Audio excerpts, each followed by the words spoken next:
Halo seluruh, masih bersama Arab. Kali ini saya akan membawakan alur cerita sebuah film tentang seorang perempuan bisu dan tuli yang berprofesi sebagai penulis menyendiri di sebuah rumah di tengah hutan untuk menyelesaikan novelnya. Semua berjalan baik-baik saja sampai suatu ketika dirinya mendapat teror dari psikopat yang tidak pernah dia duga sama sekali. Bagaimana kisah selengkapnya tentang gadis bisu dan tuli ini? Langsung saja kita ke alur ceritanya.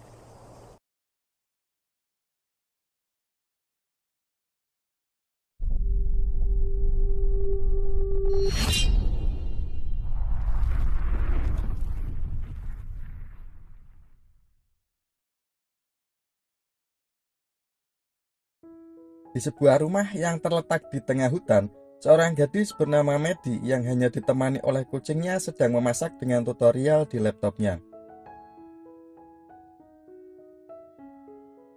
Diceritakan kalau Medi adalah seorang gadis tuli. Meski dengan keterbatasannya itu, Medi ternyata merupakan seorang penulis novel horor.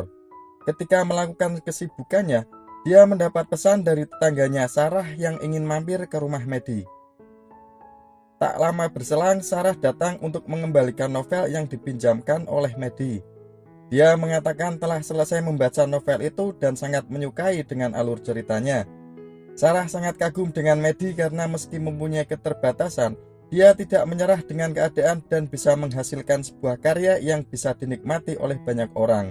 Ketika mereka berdua asik berbincang, Sarah dikagetkan dengan alarm kebakaran yang berbunyi sangat keras dari dalam rumah Medi.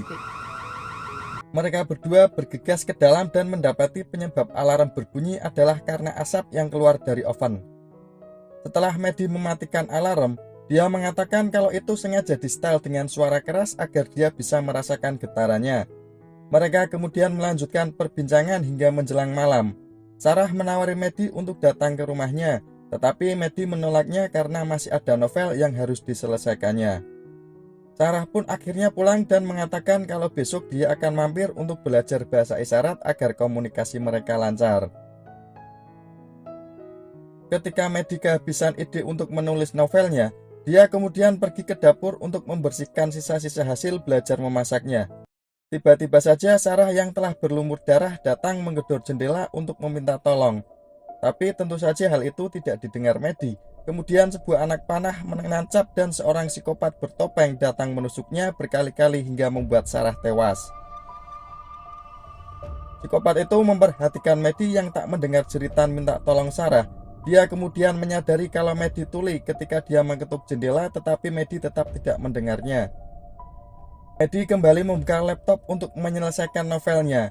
Ketika psikopat masuk ke rumah dan akan menusuknya, tiba-tiba Medi mendapat video call dari adiknya Max yang membuat psikopat itu menyingkir dan mengambil handphone milik Medi.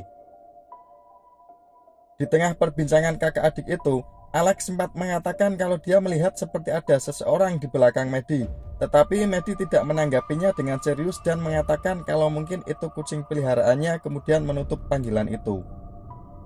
Dia kemudian mencoba mencari kucingnya, tetapi dia tidak menemukannya dan membiarkan pintu rumah terbuka, kemudian sekali lagi kembali membuka laptopnya.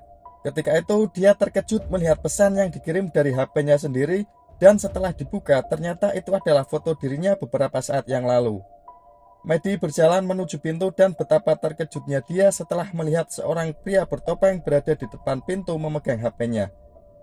Dia kemudian bergegas menutup pintu berlomba dengan si pria bertopeng. Psikopat itu kemudian berkeliling rumah dan mematikan listrik sebelum Medi sempat menghubungi 911. Psikopat bertopeng juga mengintimidasi Medi dengan menyayatkan pisaunya ke jendela dan menusuk ban mobil yang otomatis membuat Medi sulit untuk melarikan diri. Melihat kejadian itu, kemudian Medi mengambil lipstik dan menuliskan pesan di kaca kepada psikopat bahwa dia belum melihat wajahnya dan tidak akan memberitahu kepada siapapun perbuatannya, dan karena pacarnya juga akan segera pulang. Bukannya terintimidasi dan pergi, psikopat justru malah membuka topengnya dan mengatakan kalau dia bisa kapan saja masuk untuk menghabisi Medi, akan tetapi dia sengaja membiarkan Medi tetap hidup hingga waktu yang dia tentukan. Medi kembali ke dapur mengambil palu dan pisau, kemudian menutup semua pintu dan jendela di kamarnya.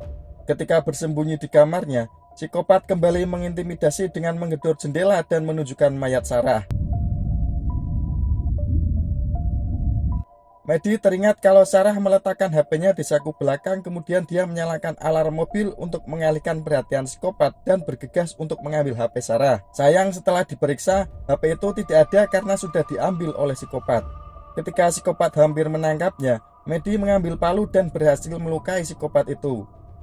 Setelah itu, Medi bersembunyi di samping pintu dan ketika psikopat mengitari rumah, dia memanfaatkan kesempatan itu untuk keluar dan bersembunyi di bawah lantai teras rumah.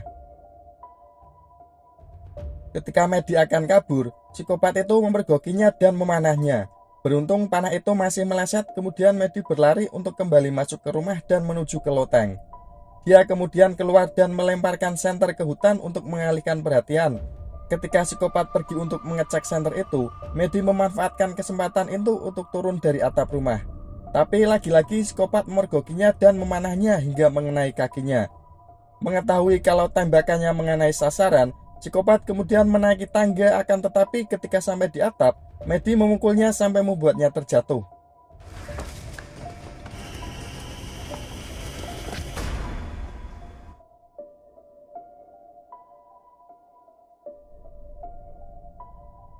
Setelah sedikit mengobati lukanya, Medi mencoba untuk menggunakan panah yang telah dia ambil, tapi ternyata dia kesulitan untuk menarik pegasnya.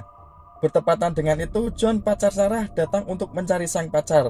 Kedatangan John ternyata diketahui oleh psikopat yang kemudian menghampirinya dan mengaku sebagai polisi. Psikopat juga meminjam HP untuk berpura-pura mengabari kantor tentang keadaan di rumah itu.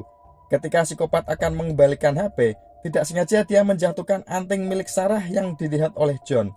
John yang merasa curiga kemudian menyuruh psikopat mengecek pot yang biasa digunakan Medi untuk menyimpan kunci cadangan. John sebenarnya sudah berniat untuk melumpuhkan psikopat itu, tetapi tiba-tiba Medi menggedor pintu dan mengalihkan perhatiannya, kemudian kesempatan itu dimanfaatkan psikopat untuk menusuk John. Meski sudah kehilangan banyak darah, John ternyata belum tewas dan mencoba melawan psikopat dengan sisa tenaganya. Lambat laun perlawanan John itu berakhir seiring dengan dirinya yang kehabisan darah.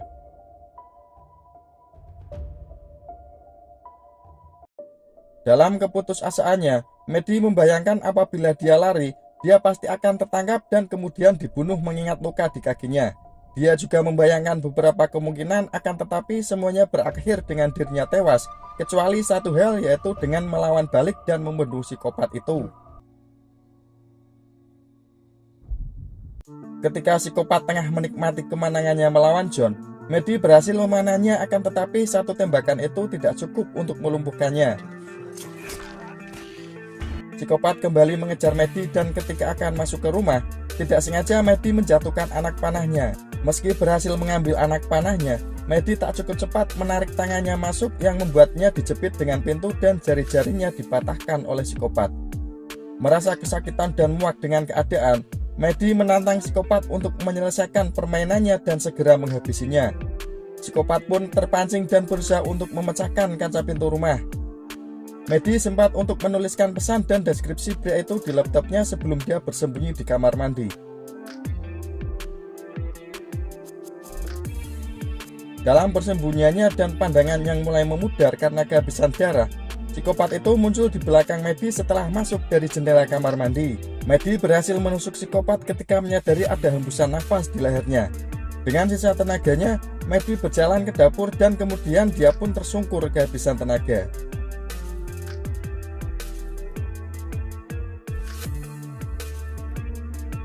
Ketika psikopat kembali menghampirinya, Medi menyemprotkan cairan dan membunyikan alarm yang sangat keras sehingga membuat psikopat kehilangan fokusnya. Tapi hal itu ternyata belum cukup untuk menghentikan psikopat yang kemudian mengejar Medi dan mencekiknya.